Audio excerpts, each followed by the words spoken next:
Everyone knows she loves your cock.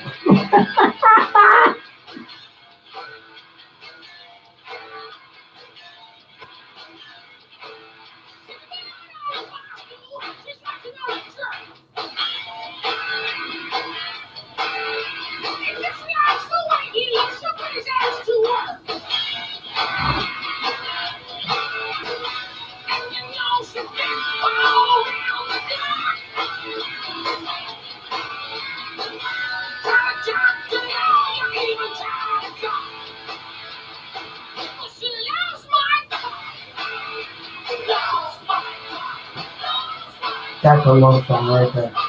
Yes, it is. At least that's my kind of love song.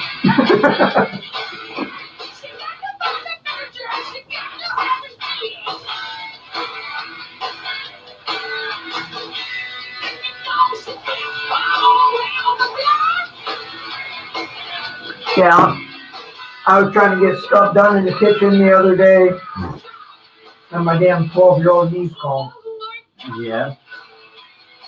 Uncle, can you come out to Grandma's and hang out with me and play pool? And I'm like, what?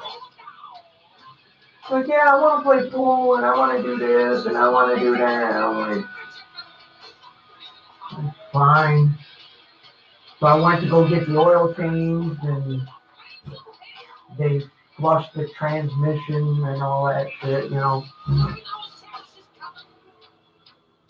And the kid keeps texting like, Uncle, where are you? Uncle, I said, I told you I had to go get the oil changed. Relax. I'll be there. I'll be back in a second. I need to stick this in the freezer for a minute. It's a little warm. Let's put it in.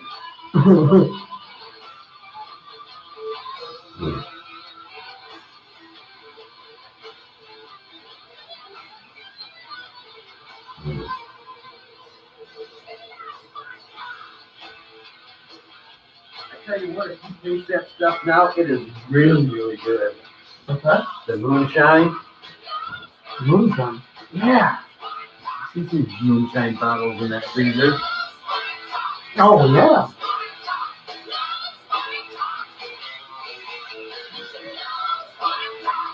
Oh, my God.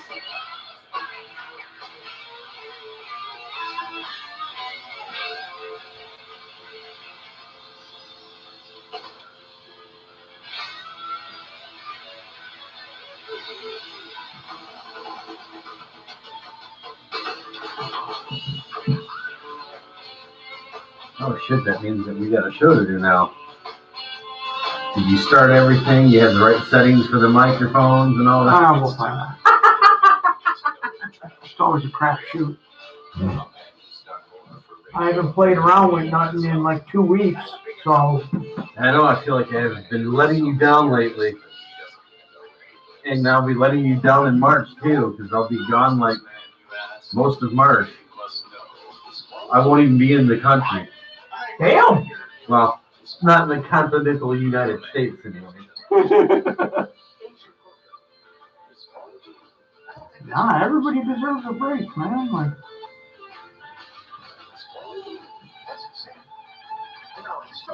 man, if I could get away, I would too. I can tell you right now, sir. Right now, without time, the smallest man show difference. I'd just like to say, go fuck yourself. The master of the microphone. Very rude. Very rude. For the Plankman Show on 10 Detroit. That's right, bitch. Either way, love or fucking Maybe, Maybe. maybe not. Maybe not. Fucking A. Oh yeah. It's time for nothing. The nothing. It's on the right fucking setting. Yeah. The setting never Oh, there's changes. something there. I saw the UV meters. The setting never changes, but it was not registering when we talked. So I had to go and click the thing again, and anyways, we're here. You're There not you go. pushing its buttons properly. There you go. We're here now. The fucking Sam broadcaster don't fucking like me. Fuck them. Got my money anyway, so fuck you. Wow. We're off to a good start. Oh yeah, happy Valentine's Day. You fucking bitch. Yeah, this show's all about love tonight. And I feel your love for Sam broadcast. Yeah, and if you didn't know, we started the show off with a love song by Jackal. Yes, that was a Jackal song. Because Jackal writes the best love songs ever. So does this mean we should also say if you have young kids, keep them out of the room because there may be some subjective Don't fucking adult listen. humor. Don't fucking listen. There may be. That's what I gotta tell you. Don't fucking listen. Language. I'm trying to get that thing. There it is. All right. I had to turn it up a little because I can hear myself. I can hear you great. Yeah. I just don't know if you're on 2 or 7. It should be. Number 2. There we go. We can mute number 7 then. Hey, it's quieter. Yeah, that noise was getting annoying. I could hear that. Like, what the fuck is that? Like, there's too much outer noise. Yeah, so, it is the Plankman Show. It is live on Tap Detroit. It is live on the YouTube. We are on the YouTube right there. If you want to break your computer screen. Though. Yeah, if you want your computer screen to break like Dan Mark does, put us on YouTube and watch this bunch of nonsense or whatever. I don't know. I got nothing good. It's been like 2 weeks. You think I'd be prepared, but What changes? why start now? Yeah, for how many years you just did it as is. There's no sense in not doing any show prep or any work or anything. Just show up, do it, and leave. Yeah, but it's funny because, you know, back when it was me and Tiny, I did so much stuff to be prepared. And now I'm just like, whatever. It's in the spare bedroom. I'll get around to it. That's right. You know? Like I actually did download yeah, I'm doing real good. I'm moving the mic around, making all kinds of noise. I did download a bunch of the song requests off of Facebook there. Yeah, we had some song requests. Yeah, we had some song requests, so That's cool. I downloaded a bunch of them. Some of them I already have in my collection. Of so course. you know, but some of them I couldn't find the CD, so I said, "Fuck it, I'll just download it." So I'm just gonna download it. Anybody wants to get mad about that, fucking sue me, okay? That's all I got to say. I own the songs. I just had to get it digitally somehow. That's right.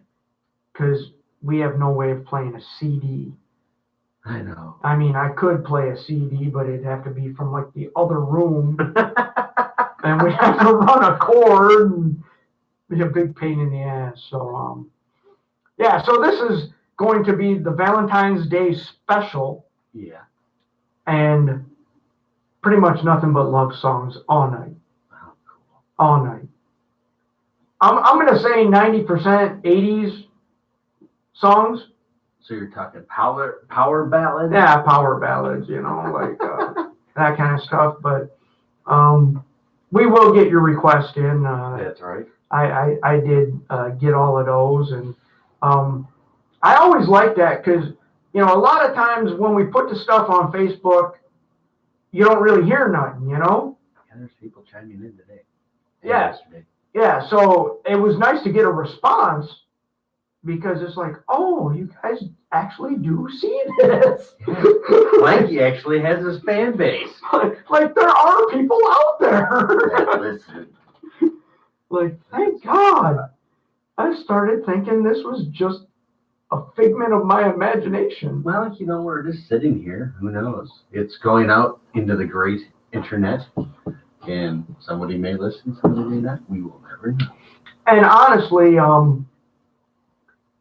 I think more people check out the podcast stuff, you know, listen at your own leisure kind of thing. Yeah.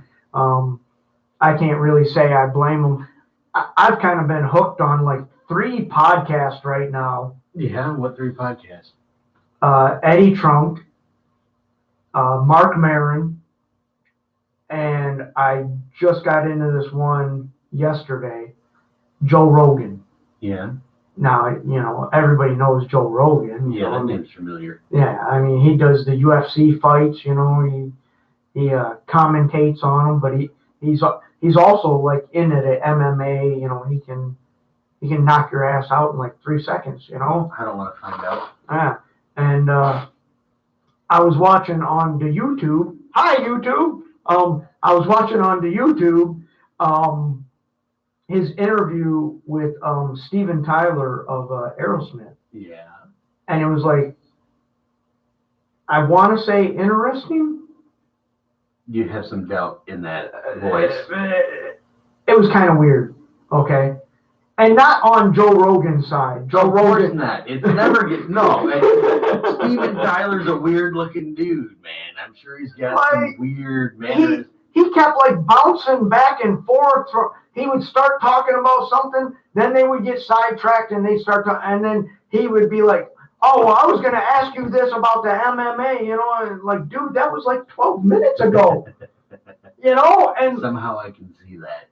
It's like, I kept getting lost. But he talked a lot about like the music industry and stuff, and very insightful, by the way. Now the question is that his version of the music industry or the music industry that the people today have to deal with? Because no, he's talking about the music industry that fucked him for 30 some years. All right. Well, I'm just asking because they had a different kind of music industry than the music industry today. Today, most bands have to promote the ass out of themselves. Whereas back then, there was more, they made money on albums and concerts. Now it's merch and... But he brought up something about concerts that was very interesting to me, and I believe him. He said that what you have with concerts is the first 2 rows of the concert are already sold out because the publisher or the promoter, they buy up all those seats, and then they don't buy them. Somebody else buys them through the promoter or the publisher, and they get a little money on the side, if you know what I mean. Never. And so, Steven Tyler's like, yeah, the first 2 rows, are full of people, but we never, the band Aerosmith never knew that these people were taking money out from under the band, because you're thinking, well, yeah, it's just the first 2 rows. Yeah, but those are expensive rows. Yeah, those are the most expensive seats. I mean, and I'll tell you the truth, though. If I was at a concert, I don't know if I'd want to be in the first couple of rows because then your neck would be back like this and you'd be straining your neck all night. If you're 4 or 5 rows back, your neck doesn't have to be as... I don't know. Straight. I was in the front row for Dream Theater, and it was the greatest experience ever. You were in the front row of Dream Theater. I'm surprised you weren't sitting on the stage or trying to get on the stage.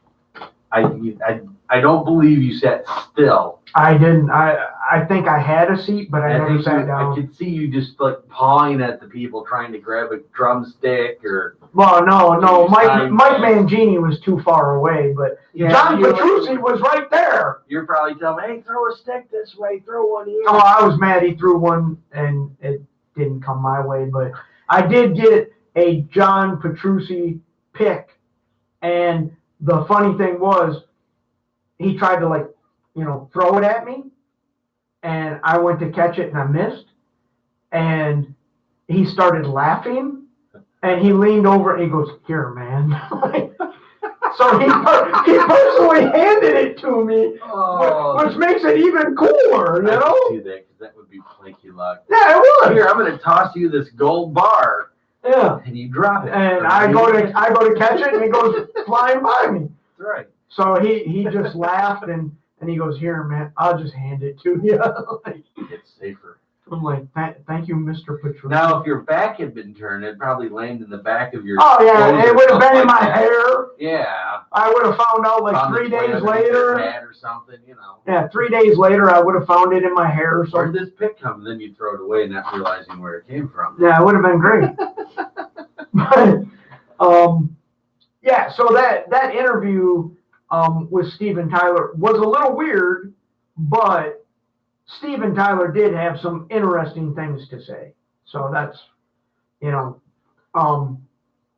yeah, the music industry today, I don't really know what to say about the music, but the music industry that he came up in, yeah, I believe there was a lot of little shady side. Yeah, there's always side deals in that kind of Yeah. nobody wants to talk about. You know, your local promoter is like, oh yeah, I'll get you front row seats. You know, Yeah, just give me $100. I don't know if it is or isn't, but it used to be like a band would have, all right, it costs this much and we'll come to the town. And then, you know, whatever the venue does, they get a cut of that or whatever. Because, like, you could go, there used to be a list that was published. You could go and say, okay, the Oak Ridge Boys would be like $5,000 for the night or whatever. So that you have this list, you contact them, they tell you the price, they show up and they play, and then they get a cut of everything. But, I mean, if you're talking about these people that, you know, probably Aerosmith front row tickets are like $1,000. Yeah. You know, and you have, let's say, you know, 40 people in the now, 2 rows. Now they are. But yeah. back in the heyday, you know, Yeah, 80s and 90s, yeah. You know, 80s and 90s, probably like $60, you know, like at the most. Yeah. You know? Because I mean, I remember when you could get good, decent seats for $20. Yeah, because we saw Aerosmith. It was Aerosmith and Collective Souls at the Palace, and it was a really good concert. I really like Collective Souls. Those guys are really good, and I had never seen them, and never really seen Aerosmith either. So it was kind of a cool. Yeah. It was a real cool. Because they had like a lot of their best songs in the late 70s, early 80s. Yeah, it was. All the way through the mid 80s almost. No, I'm trying to think of what album it was that the concert was. Pump? Is that the right one? Pump would have been 90s, right? Yeah. Would have been early 90s. It looked like a truck. Yeah. But it spelled pump. Yep. Yeah, that was the album, and they played a lot of songs off that. But they played some of the old songs too, you know. I mean, everybody wants to hear Dream On. And, yeah, well, those first 2 albums they did, they were just like almost every song was like a hit. Yeah, but it's funny because what was the one song? Was it Dream On? Like they had recorded it in like the 70s or something, and like nobody liked the song, and then they like re-recorded it, and like all of a sudden no, not Dream On, Sweet Emotion. That was the one. They recorded it like in the 70s. Well, it was probably too laid back for that time because their first album was actually pretty rocky stuff, and that Sweet Emotion song's more like a mellow Guns N' Roses style of song. Yeah, but it was on an album and nobody liked it. It never got any radio play, nothing. Then they put it out in like the late 80s or 90s or whatever. You know, they like re-recorded it and put it out there, and everybody loved it. It's weird, man. The same fans are like, oh, that sucks. And 20 years later, after they've mellowed out with a few bongs and some beers, they're probably like, dude, man, that's a good song. Yeah, so it's kind of funny how some of that stuff works, you know, like you write a song and you put it on an album and nobody likes it, and then you re-record it and put it out again. Well, too, though, I mean, how much of it was the record companies going, this is the song you need to push? Yeah. Well, yeah, that's the one. So, you know, it was probably on a B-side or the back. It was a B-side. Yeah, it was a B-side. And, you know, a lot of people just go and they want to hear their favorite songs. Not a lot of people would go and listen to the whole record through because they want to hear what's on the radio. So they, you know, whatever the popular songs that they're pushing are, because we all know that songs sometimes are not the ones you first time you hear. Yeah, well, it's funny. We just said B-sides. We just said B-sides and records, and there's probably a bunch of kids listening there's going, probably, you know. what the hell is that? And then there was that awful device. You had to push a button, and it was tape, and then you had to push it. It would stop. You'd have to flip it over, and then hit play again. Yeah, well, that's the point of and then a it would B-side. stretch out, and then you'd have like the stretched out part of the song. Because Guns N' Roses had, on the Spaghetti Instant, they had on the B-side, after you played the last song, you had to wait like a couple minutes while the cassette's still playing, and then there was a Charles Manson song on there. Yeah. But it's like, you know, if you had that, what was it? Where it would automatically flip to the other side in your car. Yep. Remember that? Yep. It would automatically flip so you didn't have to flip it. Well, I had that, and I'm listening to it, and I'm like, the song's over. Why isn't it flipping? And it wouldn't flip because there's still 5 more minutes of silence and then a song. Yeah. Dude, there was like 2 minutes of silence, and then all of a sudden this song starts, and it's Guns N' Roses, but it's a Charles Manson song that he wrote, you know, when Axl decided, hey, let's put it on the Spaghetti Incident. So, yeah, that's what we dealt with back in the day, you know, them hidden tracks.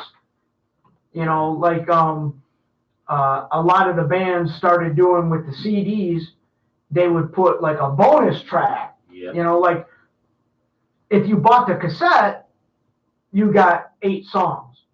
If you bought the CD, you ended up with 9 songs because they could put an extra song on the CD as they could the tape, because it's actual tape, you know, and the CD's digital has more space, right?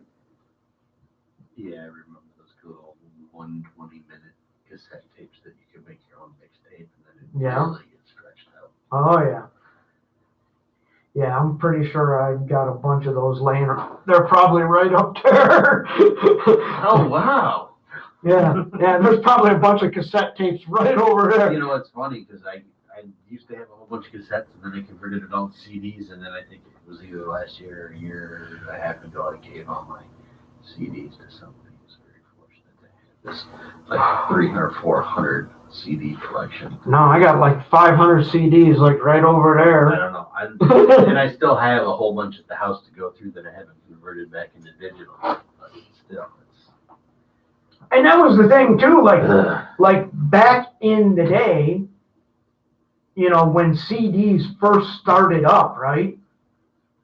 You would buy the cassette because you're like, well, I've got a cassette player in the car, right? Yep. And then you'd be like, but I've got a CD player at home on my stereo. Yep. And the CD, you know, doesn't jam up, or you don't have to rewind, or no, but you go over a pothole and it skips. Yeah, but I'm talking at home. You know, yeah. I'm talking about at home. So what you started doing was you bought the cassette and you bought the CD because you had the cassette in your car, so you can listen to it in your car, and then you had the CD to listen to at home on your cool stereo. How you know, we ever survived those days? Now everything's on your goddamn phone. And, you know, I can just go like this and be like Guns N' Roses, and I get every Guns N' Roses song. If there's a song you want to know the lyrics, you hit another button and then find the song just based on the lyrics. Oh, my God. If I could. Oh, there were. Many times I went into Harmony House trying to hum a melody or sing a verse, and the guy would be like, yeah, that's over there. And there were so many songs that I had my own lyric because I didn't know what the actual lyric was. So I just, you know, like, yeah, he shot her or something. Like, what? Like, that's not the line. Like, well, that's what I thought it was. Like, you didn't have that access, you know, to, like, the only thing you had was like the liner notes And sometimes, though, you were lucky because they included the lyrics in the foldout of the cassette. Yeah. Yeah, so if you didn't have the liner notes, you didn't really know the lyrics, because some bands, wouldn't spring for putting the lyrics in there. A lot of times you bought a CD and it just had like was just the cardboard fold around, the case, and that was it. Some of them you got lucky and you got to unfold and see the album art and the songs and everyone that was involved. Yeah, who wrote it, because it was like mini album art. Yeah, and I always loved that because I would always sit there and be like, well, I wonder who wrote that song, and then, you find out, it was the bass player or something. You're like, dang, I thought it was the singer that wrote all the songs, Yeah, you'd be surprised which one of the, Yeah. Sometimes it's a group effort. Sometimes it's just one dude in the band. You're like, holy shit, Tommy Lee plays piano? Like, wait a minute, what? Shouldn't that be Mick Mars playing? No, it's Tommy Lee, dude. Lou plays an organ. Yeah, it's like... He plays the pianist? Yeah, he's a pianist. Funny story. Like years and years and years ago, they used to rehearse at like a studio or whatever over in Ecorse, right? And, we'd meet there, I don't know, like twice a week or something, we'd be there, the guys would practice, and I'd just hang out, like, yeah, let the guys do their thing, and I just chill out, right? But some reason, I would always be like one of the first ones there. I'm not even in the band, That's sad when the help is there, the groupie. Well, you were a groupie. You So, know what? I now know what they did. There was a movie they based your life off of. What's that? Oh, yeah. I can't remember. Almost Famous? Yeah, there you go. That's a great movie. That's a great movie. I can see you being that guy. Oh, that's a great movie.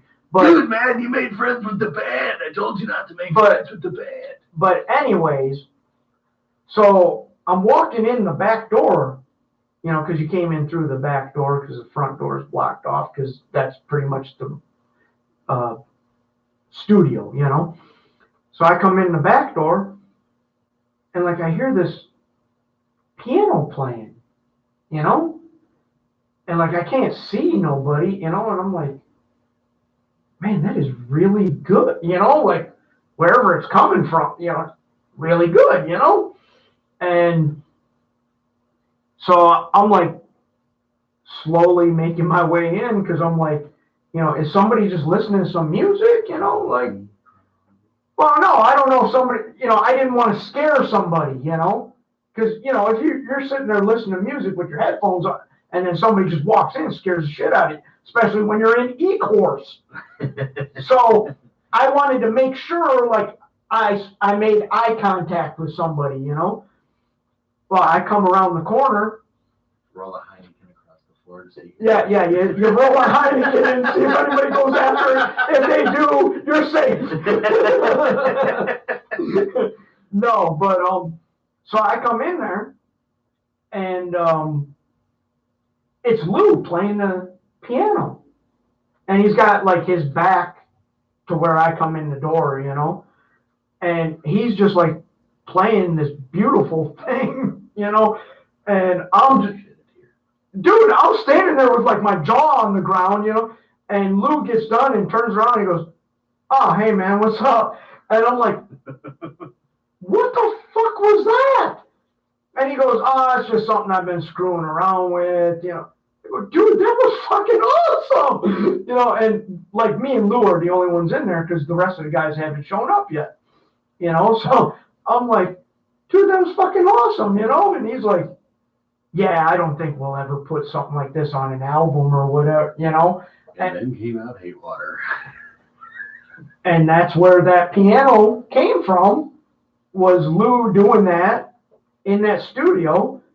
It eventually made its way into an album, because it was so good. And everybody, we started going, Lou, that's like really good. You should in court, he's like, no, we play this, this death metal or whatever, you can't put a piano in there and my and then he's like, my singing, you can't put my singing over a piano, Yes, you can. You did it. First thing ever. Yeah. Golden rule. So it was funny when that came out on Hate Water. When I heard that, it took me back to that day. And I'm like, I knew it was gonna happen. I knew it was gonna get on there. Like that was too good, man. Because it's just one of those things that you're like, you weren't expecting it, You're like, this is like a hard rock band, and you walk in the studio and you hear this piano playing, and you're like, whoa. Yeah, but it's funny you mention that because a lot of people don't realize a lot of these musicians out there are actually really good at a lot of stuff. They just prefer whatever genre they write, but yeah, a lot of them can play just about anything. Oh yeah, Lou's he's got a classical guitar degree or whatever. He can play classical music like none of your business, like he's just amazing on a classical guitar, and a lot of people don't know that, so I mean, I found out a lot that day. I was like, holy crap, dude, like you can really do some stuff, like that's pretty cool, so will they be breaking out a piano on April 26th? I don't think so, but I'm looking forward to that day. That's going to be a fun night. I think two great bands, Ray Street Park and Underland. Yeah, all night. The question is, are they going to each do a set, or are they going to do like 45 minutes switch, 45 minutes switch? Well, I say this would be cool if this did say special guest Underland. Well, this would be cool if this happened, but I don't think it will, but I'm going to say it, and if it does, then I'll take credit for it. But I think that Ray Street Park should cover an Underland song, and Underland should cover a Ray Street Park song. That's what I think. That would be an interesting twist. It would be it. And also, let me just throw this out there. Lou and Chris have both played in Ray Street Park to fill in when, somebody couldn't make a gig or whatever. Yeah. And Daryl, the drummer of Ray Street Park, has played with the Underland guys to fill in when, somebody couldn't make a gig. So there's potential. There's a potential. I'm not saying it's going to happen. I haven't talked to anybody. Would be funny. That would be cool if that's how the set changed happened, right? So one band ends, they play the other band's song, and then the other band that's going to play next opens up with the previous band like that. I had that idea the other day. That would be pretty cool. I'm like, that would be so cool if like Ray Street Park did their version of an Underland song and Underland did their version of a Ray Street Park song, But then you got to figure, obviously Ray Street Park's got their own set list and Underland's got their own set list. Now, what if Ray Street Park wants to do an Underland song that's on the Underland set list? Oh, I'm sure those two. They'd have each other. Yeah, they'd have to work that out, they've already worked out the details, or they'll just like just before the show have a Heineken and they'll spin the bottle, and whoever gets the Heineken cap wins. But I just thought that would be really cool if they did that. It'd be something different. Because how many local bands are covering other local bands that they're playing with? Yeah, it's a good question. That's a very good question. But I think that'd be a good concept. That'd be interesting to see because they're both very talented musicians. Yeah. Bands. And like I said, Chris and Lou have filled in with Ray Street Park, And they're all a bunch of good guys, too. They're all friends, they all know each other, good look. I feel like everybody knows each other when you go to a Ray Street Park and Underland show. They could have the mega band and they could all play a couple songs together of each other's words. Combined set list. Get Rick up there singing an Underland song. It'd be great. I don't know how good it'd be for Rick's voice, but great. Well, you know, he sings Dio, so it shouldn't be a problem. Yeah, but Underland is more of that growling, Yeah. you know, like I'm sure. that's a little different than like what Rick hits them high notes, you All know. he's got to do is learn how to go, oh yeah. I mean, that could be his contributor, screaming, oh yeah. Yeah, I don't think you can do that on every song, but No, but I'm sure there's one you could do it. Yeah, I'm sure there's one song you could just yell, "Oh yeah," and run off stage. You know. that'd be fun. That's a good concept. I thought you brought that up. Now I can see you behind the works over the next couple of weeks to hint that in each direction. Yeah, just start texting people. Hey, dude, wouldn't it be cool if you did an Underland song? RSP needs to cover Underland. Underland needs to cover Ray Street Park. Yeah. Already messing with the heads right now. Yeah, well, we'll see, but it would be pretty cool, I think, because, you know, local bands don't usually cover other local bands. Well, they're both two pretty big local Yeah. powerhouses too, though. You know, but, I mean, you don't usually have, like, a local band covering another. You have a local band covering big name bands, you know, like I just want to take credit for an idea now. yes, I do, Add and it to your book. yeah, I'm The gonna. day I got two That'll be a local whole. bands to cover each That'll be a whole nother chapter in the book. Exactly. Whatever this book is that I'm writing that I don't know, but Life of the day of the blanket. that's not going to be very exciting. I don't know, man. Some of your concert tour, you've got a lot of musical knowledge buried up there, stories that people might want to hear. Yeah, I highly doubt it. I'd sell like 3 books, Oh, you'd probably be surprised. and 2 of them would be me buying them. No, you'd be surprised. There's quite a lot of people out there that run about it. You just don't know it. Especially if you promote it on the nice, wonderful podcast that everyone's not listening to. You'd be selling copies in Europe. I guarantee it. The Finns would buy it. That's right. How I made my first pasty. That could be a chapter. Yeah, cooking with Planky. How to make a pasty. Yeah, there you go. Now you can have your own cooking show too. Oh yeah, it'd be Cooking great. with the Plankman. Yeah, that'd be real great. Learn how to cook with me.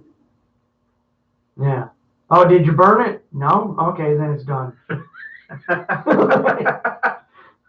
Speaking of that, do we got any other more lovely songs to play? Oh yeah, we got some love songs. Some love. We got some love songs to play. Good Lord. One of them is one of my all-time favorite local songs. Local song? Yes. A local song? A local love song. Oh, God. You're in for something. That's right. This is a personal favorite. When I saw this on Facebook, I said, that's a personal favorite. Ooh, somebody must know you. You must have a stalker out there. Not really. Too far away. You never know. Where is it? It's right there. Yeah, that's cool. So we'll throw that one in. Let's see. What are the other ones I had here too? Oh, we had the suggestion of GNR used to love her, but I had to kill her. Yeah, it's about dog. That- isn't it? It's a love song, Ted. I loved somebody, but I had to kill him. Yeah, okay. It's a love song. You got me on that one. And You it's like got the word bestiality. love. You like bestiality. It's got the word love in it, Ted. It's a love song. And we've got a request for typo negative, No way. love you to death. So that's a love song I because can't believe you're playing typo negative. I will play whatever song people suggested. All right, I'm telling everybody out there now they have to request a typo negative song What? because I know how much you love them. Who says I don't like typo negative? Then you said they were creepy. No, I said the one song is creepy. God, I can't remember the name of the song. Woman or Yeah, number one. one of those. I can't remember. It's like the video or something was like really creepy. Dude creeped me out. But She likes the dark. yeah, something like that. Yeah. But yeah, there's our 3 songs right there. So Unless we want to throw one more in. Yeah, maybe we'll throw one more in. Take a little extended break so I can check the Wings game. That's right. Because that's important. That's right. Hear that? You just got to shout out Wings. Oh, Detroit Red Wings! Oh, you know the new football league that started up? I heard about it. I haven't watched it. The AAF? I heard about it. And I heard they actually had better ratings than the regular NFL. The AAF report on Twitter is following us. What's wrong with them? I don't know. Somebody knows you like the game. Yeah, maybe they're gonna get me to a game or something because they don't have one here. I heard it's actually pretty good stuff to watch. It's really good. I watched the first Saturday, and me and Jordan were talking about it, and Jordan, he was like, I didn't think it was that bad. I said, I didn't either, dude. I thought it was fairly good. I thought I heard rumors too, though, that they had more viewership than like regular NFL football. No, they had more than the NBA. Oh, it was the NBA? Yeah. Oh, well, that's easy. Yeah. Well, the NBA sucks, so that's easy. Yeah, but still, that's a good thing, right? You're open. Yeah, but you can't get too excited because the XFL had great numbers when they first started. So you're going to tell me we got to figure out what happens next year or at the end of the season. Well, no. They had great numbers their first week, and then it was the second week and the third week and the fourth week. It went downhill, Yeah, but some of the names those guys had were not quite. Well, none of these guys are big names. No, but I meant some of the names on the jerseys. What, He Hate Me? What's wrong with He Hate Me? I loved He Hate Me. That was a great name. Why am I not surprised? He Hate Me. That was awesome. Assman. Oh, did you hear about Assman? Oh, we all know about it. Yeah, he beat the government. That guy is a great guy. Yeah, but you don't really beat the government by putting your own name on the back of your truck since he won't get the license plate. I mean, that's not beating the government. He didn't let the government shut him down. He went around the government and said, fuck you. I'm putting my name on my truck whether you like it or not. Well, I mean, he could have done that all the way around. It'd be different if he had it on his license plate. Then I would say he beat the government. No. Anybody can go and get a decal and stick it on the back of their truck. Come on. I mean, we've seen the Weed Man before, so. The Weed Man? Who's that? Yeah, there's a company out there called the Weed Man. Huh. Searching for that. Dude, it's the Weed Man. It's not that kind of weed. It's actually a weed killer. A bunch of people. Dang it, I can't find the one more song I wanted to get. Oh, here it is. Because we totally went off on a totally tangent there. Unrelated. Hey, I'm happy for Assman, all right? I'm very happy for Assman. Assman deserves to have his name on his truck. If he's going to get censored, then the rest of us will be censored. It's bullshit. So do you think Assman's favorite song is Glory by Steel Panther? Glory Hole? No, but I think he's a Tiger Woods fan. I really do. I think he's a Tiger Woods fan. Because Tiger Woods liked that ass. Ooh. Like how I worked that in there. Yeah, see? All right, here's some love songs. A very special love song from a local band. And what did I say? Oh, Guns N' Roses, Typo Negative, and Skid Row. That's right. I Remember You. All here on the Plankman Show on tapdetroit.com, on YouTube, on Podbean, and anywhere else you can slide us in somewhere.